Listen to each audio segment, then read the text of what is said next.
On December 20th, 1968, 17-year-old David Faraday and 16-year-old Betty Jensen were enjoying a date night in Benicia, California.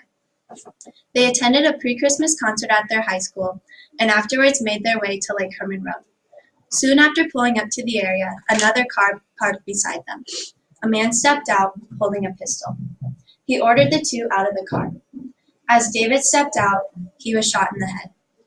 Betty then tried to flee the scene, and she was shot 5 times. These 2 teens were murdered by none other than the Zodiac Killer, a notorious serial killer who operated in Northern California during the late 60s and early 70s, according to ZodiacCiphers.com. Today we will be investigating the Zodiac Killer's criminal case.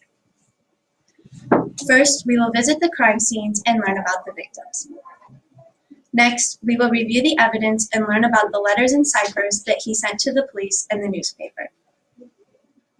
And finally, we will go over the case conclusions and learn about the possible suspects. Let's first begin with the crime scenes. Betty and David were the first known victims of the Zodiac Killer. According to ZodiacKiller.com, there are a total of 7 confirmed victims, although the Zodiac Killer claims 37 murder victims. Darlene Farron and Mike Maggie are the second confirmed victims. They were shot on July 5th, 1969. Darlene was killed while Mike survived. Right. And about an hour after the attack, a man called the police, claiming responsibility and also taking credit for the murders of David and Betty. The Zodiac Killer next struck on September 27, 1969. This time his victims were Cecilia Shepard and Brian Hartnell. The Zodiac Killer tied these two with a clothesline and stabbed them. Cecilia was stabbed 10 times and died, while Mike was stabbed 6 and ended up living. Once again, about an hour after the attack, a man called the police claiming responsibility.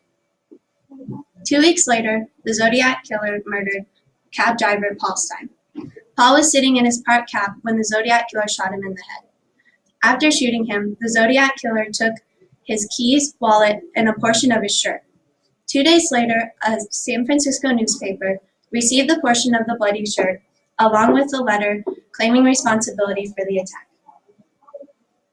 This was the Zodiac Killer's last confirmed victim. We will now review the evidence. Throughout the Zodiac Killer's murders, he sent many letters to the police and the newspaper. In these letters, he posted a symbol that represented himself. These letters claim responsibility for attacks and also served as threats. One stated, "She had to die, there will be more." He also sent letters that threatened to kill children and bomb schools. An interesting statement that he made, however, was that he didn't want to kill anymore. He stated, "The one thing I ask of you is this, please help me. I cannot reach out for help because of this thing in me won't let me." It was as if there were 2 sides of him fighting against one another. Within many of these letters, the Zodiac Killer included ciphers, or codes, for the police to try and decode. According to wondersandmarvels.com, there was a total of 4 of these sent, and only 1 has been decoded. In the cipher, the Zodiac Killer stated that he murdered people because he was collecting slaves for the afterlife.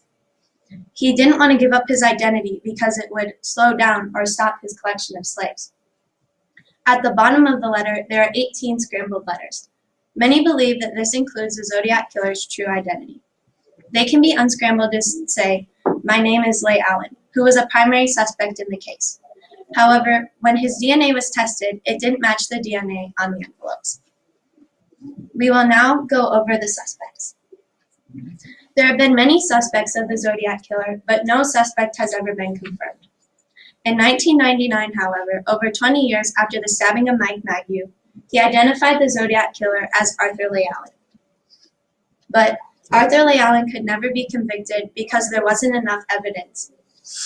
Another man named Louis Myers claimed that he was the Zodiac Killer. A report came out after he died. He had asked his friend to inform the police once he died. It's possible that Louis Myers is the Zodiac Killer because he went to the same high school as David and Betty, and he also worked with Darlene. Also, when the Zodiac Killer's correspondence suddenly stopped, it was at the same time that Louis was deployed overseas in the military. Another man claimed that his father, Earl Best Jr., was the Zodiac killer, and he even wrote a book about it. While there are many possibilities, it is still unclear as to who the real Zodiac killer is.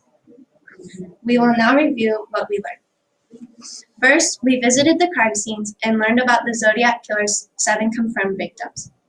Next, we reviewed the evidence and learned about the ciphers and letters that he sent to the police. We finished by looking at the case conclusions and learning about 3 of the possible suspects. Betty and David will never get justice, along with the Zodiac killer's other victims. It is still unclear as to who the Zodiac killer is, where he is, and whether he is even still alive. While there are still many unknowns about the Zodiac killer, I hope you have learned a lot about him today. Thank you.